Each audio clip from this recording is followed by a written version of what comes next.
What's going on, guys? VFXI here, bringing you some buried gameplay, but I will be talking about the map Origins. As many as you know, I am in college right now, and I didn't bring my capture card, but I was able to download the map Origins. One of my buddies put his Xbox out in the common room, and I was able to recover my account and download the maps onto the hard drive. And I've actually done that for like 5 people in my mod, and I got them 4 free map packs, and I've downloaded like 300 bucks of map packs and stuff for people in my mod, and I made a little money out of it, get a little discount. But yeah, so I downloaded Origins, and it's on the hard drive. So I played it. I got about 5 days ago. I will talk about that. One brief comment on this gameplay here. Obviously, since I didn't bring my capture card, I don't have any fresh gameplay of Origins. But I just dug this up. This is from the first day, actually, of Buried coming out. It's me and Whackin', or Defuck, if you know him as that, or even I Like Randy, as his really old gamer tag was. But this is about 1 p.m. in the afternoon, and that's kind of necessary, I think. So it was the first day the map came out. I played it at like 8 o'clock originally, just learned some stuff for the first couple hours, and then Wacken and I did a run, and we got to round 40. And that was number 4 and 5 in the world at the time. Like I said, the map had only been out for exactly like 13 hours at that point. So, brand new, a lot of stuff. It wasn't much running room. No one knew much. But yeah, that's this gameplay. But I'm going to go on to Origins now at this point, and talk about why it is one of my favorite maps.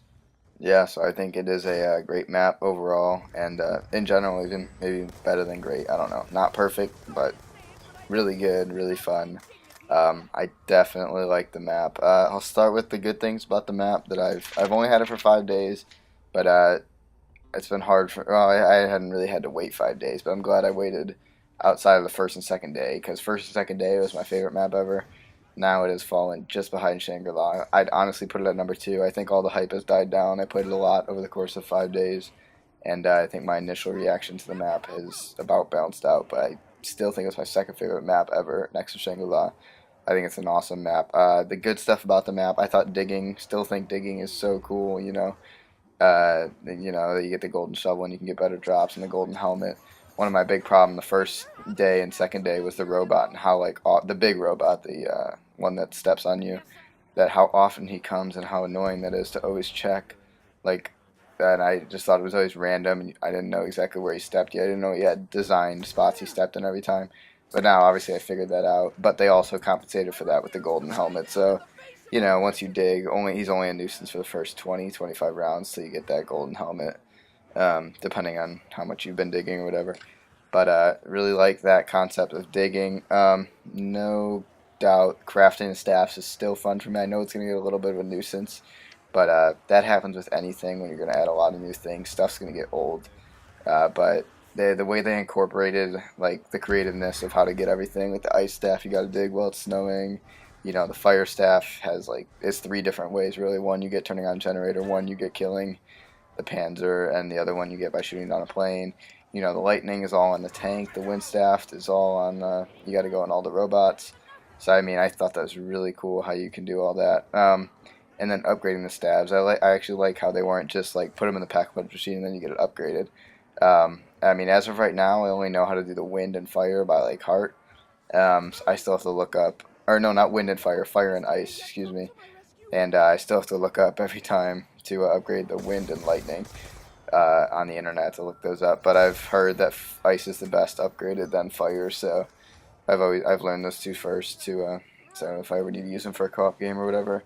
But obviously I'm just playing with my hallmates, and they're not any super great zombie players. They're just kids in college. So I mean, I'm not not telling them everything to do, whatever. We're just kind of messing around. So it's hard to kind of figure stuff out and everything when you're playing with people who haven't played zombies too much. But nonetheless, I was kind of off in that direction. But really like the concept of the crafting staffs. I like the generators. I thought it was new.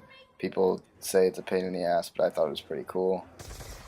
Thought it was a good way to do something else instead of flicking one power switch. The only thing I don't like about the generators, which I'll get into a negative here, I still have a couple more things I really like about the map, is that those guys that come and destroy them are just a hassle. You have to deal with them. I mean, they come like every 3-4 rounds. It's a little too often for how annoying they are, personally. But yeah, I like the generator. Rewards are awesome. The 115 headshots, the spend 30,000 points is a free perk. I don't know, I just thought that was really creative on their part. I really think they took a lot of time with this map. It seems like trying to develop new concepts that are interesting that aren't the same old, good fun zombies that aren't so fun anymore. Where it's just basic map with a power switch and a running area and a wonder weapon that kills everything. I thought they took a lot into account, and like I said, crafting the stabs was so much to do, and everything, and opening up the bottom excavation site is still fun to me.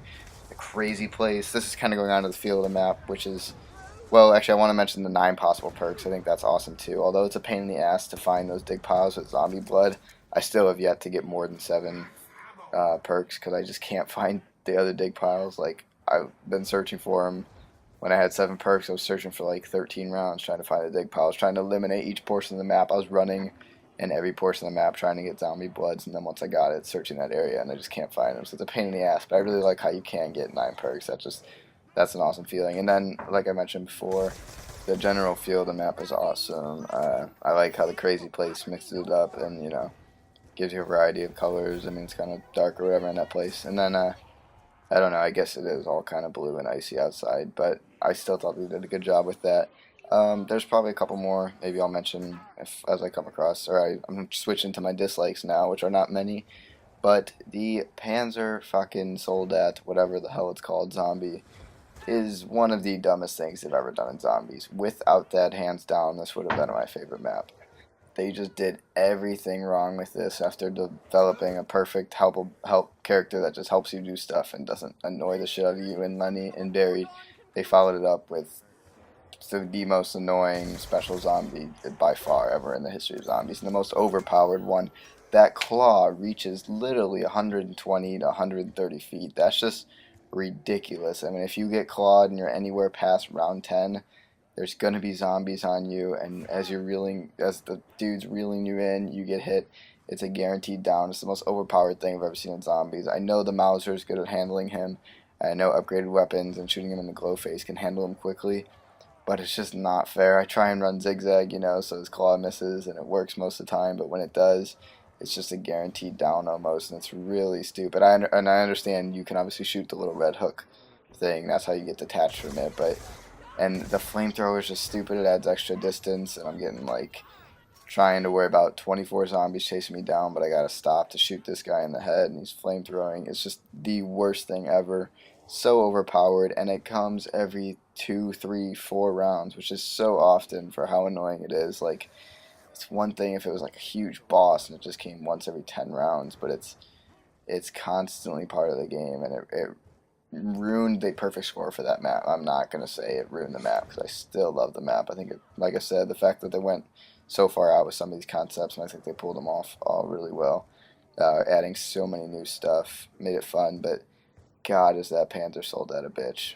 Only other negative I have is that it's just a little too much mud. The mud that slows you down is just all over the map. There's not even a good running spot where there isn't mud, so it really just gets annoying. But I understand why they had to do it because they have the tank run right through the middle of the map, and it's really open in all those areas. So if you were able to run full speed, it would be super easy.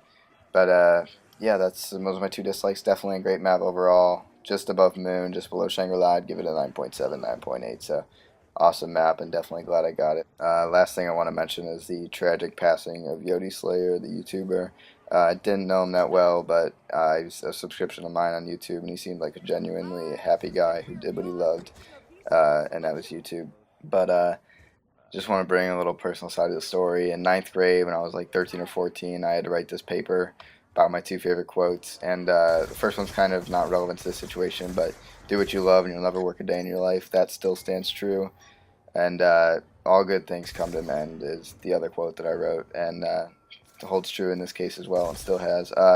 This is a rather abrupt end, but for him, but anything in life, like for just a better example, as grief for me, whatever, was something I really enjoyed and could have done forever, pretty much. Or I mean, play a new game type, do YouTube in general. I could have done for a long time, but realize it's not going to get me as far as doing something else in life and going to college and figuring life out that way. So stuff happens. You can't always do exactly what you want. So make the most of it while a good thing is occurring, for sure, guys.